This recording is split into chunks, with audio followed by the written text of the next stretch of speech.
నమస్తే అండి, నేను మీ కృష్ణ. ఈరోజు ఆంధ్రప్రదేశ్ రాష్ట్ర ఉప ముఖ్యమంత్రి పవన్ కళ్యాణ్ గారు ఏకంగా 2 జిరాఫీలను దత్తత తీసుకున్నారు.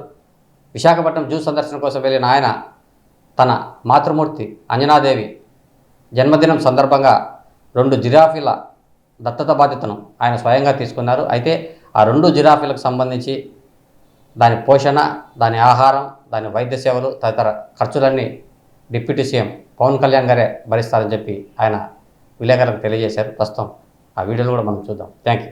ప్రత్యేకించి మా అమ్మగారి పుట్టినరోజు అవ్వటం వల్ల నాకేమనిపించిందంటే చెప్పడమే కాదు, ఎదుటి వాళ్ళకి నేను కూడా చేయాలని నిర్ణయించుకున్నాను. అందుకని మా అమ్మగారి పుట్టినరోజు సందర్భంగా ఈ 2 కనిపిస్తున్న జిరాఫీ, ఇందాక తిండి పెట్టిన జిరాఫీని, వీటిని మా అమ్మగారి పేరు మీద వీటిని అడాప్ట్ చేసుకుని సంవత్సరానికి 2 జిరాఫీని అడాప్ట్ చేసుకొని వాటికి ఎంత అయితే మనీ కావాలో వాటిని వెంటనే క్లియర్ చేస్తాను తెలియజేసుకుంటూ, ఇది ప్రతి ఒక్కరూ కూడా అది జంతు సంరక్షణలో ప్రత్యేకించి జూస్లో కానీ ఇంకా జూ బయట కానీ జంతు సంరక్షణకి అందరం మన వంతు కృషి చేద్దామని తెలియజేసుకున్నాం. Thank you.